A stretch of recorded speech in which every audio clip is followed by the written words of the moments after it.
We're seeing almost in the same market cap. This is the next company on here is called Outcrop Silver. It's a $61 million market cap company. They have one primary silver development project and 3 other gold projects, all in Colombia. Ticker symbol is OCG on the Ventures Exchange and MRG over here in Frankfurt. And I've got Ian Harris here to talk to me about it. Good morning. I really like being able to present the ability to talk about Outcrop Silver because it is really a straightforward project. It's one of the highest grade silver deposits that's a true primary silver project in the world. And really, for those that show interest in silver, it's truly one of the pure silver plays that exists in the world today. Obviously, lots of forward-looking statements. We do have a portfolio of projects, but we spend 99.99% of our time at the Santa Ana project in Colombia for very specific reasons, because it is the project that we see we can create the most value. It has so much going for it. We don't, in this market, we know we can create significant value, and it's where we spend our time and our attention. I've been CEO since July of this year. I'm a mining engineer by background. 25 of my years, 15 of those have been in South America. I currently live in Medellin, Colombia. And so this is, I look as the handoff point that I received the project. The previous CEO, an exploration geologist, made the excellent discovery, got it to a maiden resource. He continues to be a director of the company, but opened up with an original maiden resource of about 37 million ounces of silver, but 73% are true silver. And we're gonna get deeper dive in a very high percentage of indicated ounces. But I think market really didn't understand that this was only the beginning. It's really only based on 7 individual veins, and there's still 22 bona fide drill targets. We have more targets, but they're drill-ready targets. So in July, we restarted drilling, but on a pathway to expand those resources. And another big news, and I'll be diving into why I'm so excited about the metallurgical test work, not just because of the recoveries, but really some deeper information. I normally talk to this project to people that really know the silver market, but is there so much interest? Why do you see a more significant valuation in silver projects?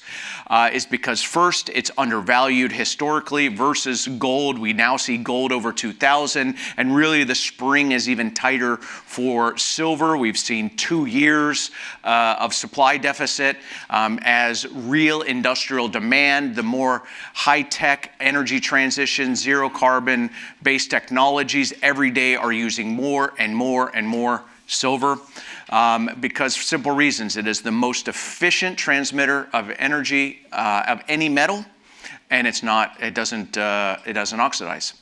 So the other thing I love about silver is nobody stops using silver because silver price gets too high, because it's never a significant component over the solar panel cost, right? So it really has legs to go higher and higher, where other metals you start seeing if zinc prices get too high, then people start using aluminum, and you don't see that problem. So people understand the potential that silver price can go extremely much higher than where it is today.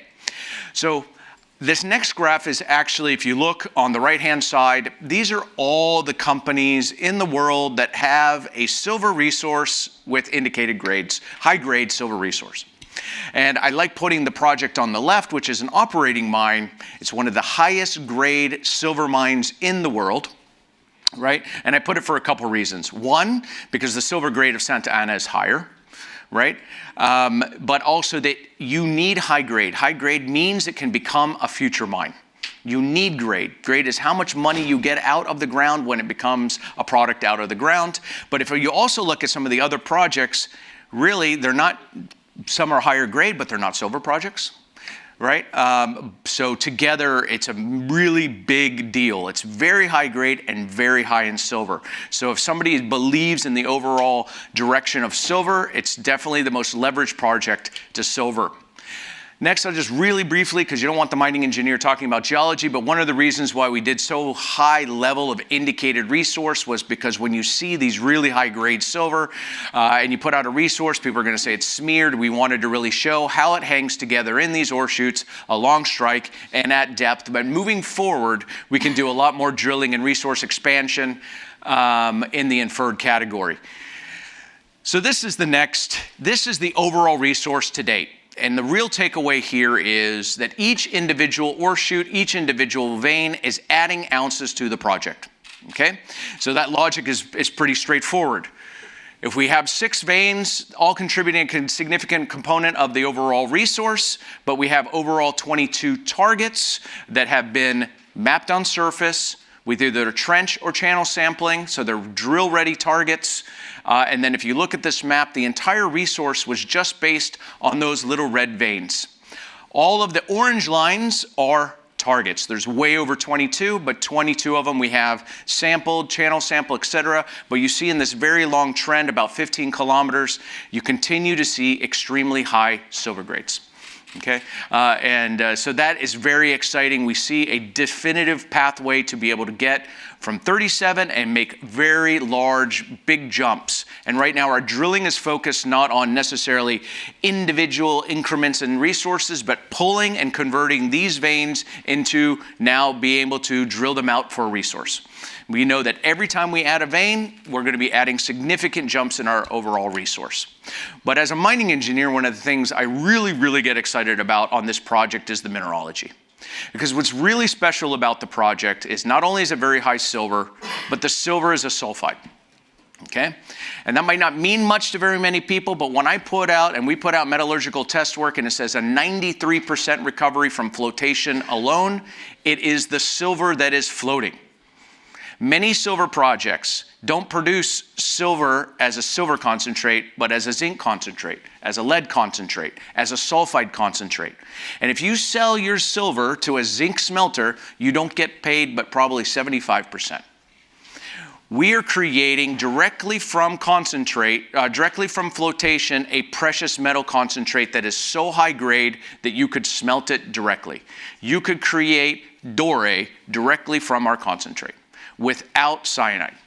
So you understand the environmental component, you understand the permitting component, a lot simpler, a very small high-grade operation, no leaching, material doesn't look, it's would be acid generating, but also we have very high grade, you have very high recovery, and you get a very high payable. In doré, you're going to get paid 98 to 99% of your silver value. So we're maintaining the value. And what's really neat about that is that it delinks the project to scale. We don't have to have a 10,000 ton per day project to be profitable. An extremely small project will be profitable. So if you look in the history of Colombia and you look at the biggest mines, we're actually in that overall mining district. Some of the biggest mines in the country, if you look at Mariquita, or you look at Segovia, or you look at Marmato, all of these projects that today are producing over 200,000 ounces a year are all on very high grade, narrow gold veins. They all started as small projects, and now they're big projects. Mining multiple veins at the same time, but they all started small and grew. So that is the one thing also. So we see a pathway to create value for our shareholders, obviously through going from a 37 million ounce resource with a pathway to get over the 100 million ounce. But we also have a pathway where we're looking at doing a pilot production, even a very small operation under a small miner permit. We're working and are now about to submit those permitting processes, but a very small operation pilot de-risks the project significantly, and even a small project is extremely profitable. We, for example, have had quotes for a 50 ton per day plant, turnkey installed $750,000. But that would produce between $3 to $4 million in EBITDA per year. It would de-risk the project significantly and demonstrate that we have a pathway to get to production. So we're going to be going down both these pathways to create value for our shareholders. The other big part, I like being part of projects that become future mines. Those are the type of projects I like being involved with. That is what attracted me to Outcrop and Santa Ana. But the biggest lesson, I was previously Senior Vice President and Country Manager for Corriente Resources, and I took the Mirador project into the start of construction. It was the first project, industrial scale project in the history of Ecuador. And during that process, you learned without relationships locally, you do not have a project. So it's not just doing nice things locally, it's actually creating relationships with your community, being part of your community. And I knew that the Outcrop team believed in that same philosophy, and we're only making it stronger. Lots of emphasis, not just on doing good things locally, but involving them, being part of the community. They feel it's their project. We feel part of the community. And again, great team. Kathy, who's with me, ex-Silver Corp. Guillermo, our VPX, huge experience. He worked at that little project next to me in Mirador called Fruta del Norte. Also lots of experience in these high-grade veins out of Mexico. Ana Malena was Executive Vice President of, what's Collective today? The new Collective? Or it's Collective Mining, sorry, which has had great success. They're ex-Continental that sold the Mariquita project. So lots of experience on the ground in Colombia. But I think what I'm most excited about is our performance since we've had the chance to tell this story. So we're the little green line there. We've outperformed since the day I became CEO.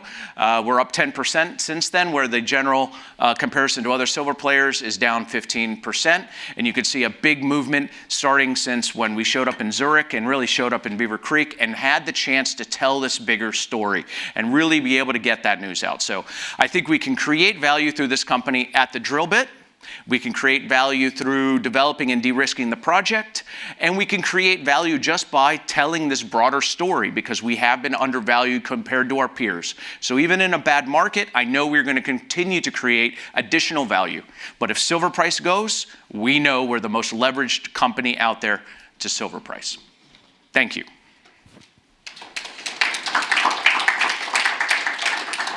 Thank you, Ian. Any questions? I have a question. We didn't talk about the gold projects that you have. We have 3 gold projects, if I'm not mistaken. Are you thinking about monetizing them or doing something with them? They're political risk insurance, really, because you never know. We saw some companies at the time or in Africa, there was a coup and they just died, right? They have no project to work on. So we saw some really compelling projects at extremely cheap price. And then we know that if market shifts, there's an opportunity to monetize those projects. But as I said, all of our attention right now is on Santa Ana. Right. Okay. If you could go back to the corporate summary slide, or was it the, this one. The number of the shares outstanding is getting up there. Are you considering a rollback before moving forward? We don't have any plans today to look at that, but we're always looking at different opportunities. One thing that gets bounced around from time to time, you're seeing a lot more interest coming out of the United States. Anybody who watches Fox News, every 12 minutes, there's another commercial about gold and silver. So they're starting to see a lot of interest in the United States, and it's actually interesting. It's easier for a German to buy our shares than it is somebody in the United States, right? Because you have the exchange, and they don't have that ability to do the same thing in the United States. So looking at perhaps a restructuring that would make it more available in the US would be an example, but right now there's not really a compelling reason to do any sort of restructuring yet. And I would potentially go with a different listing? No, I'm just saying, yes, if you would want to open up to a listing in the United States, right? But it would be a dual listing. It wouldn't be a primary listing. Okay. Yeah. Got it. Thank you so much, Ian. Thank you.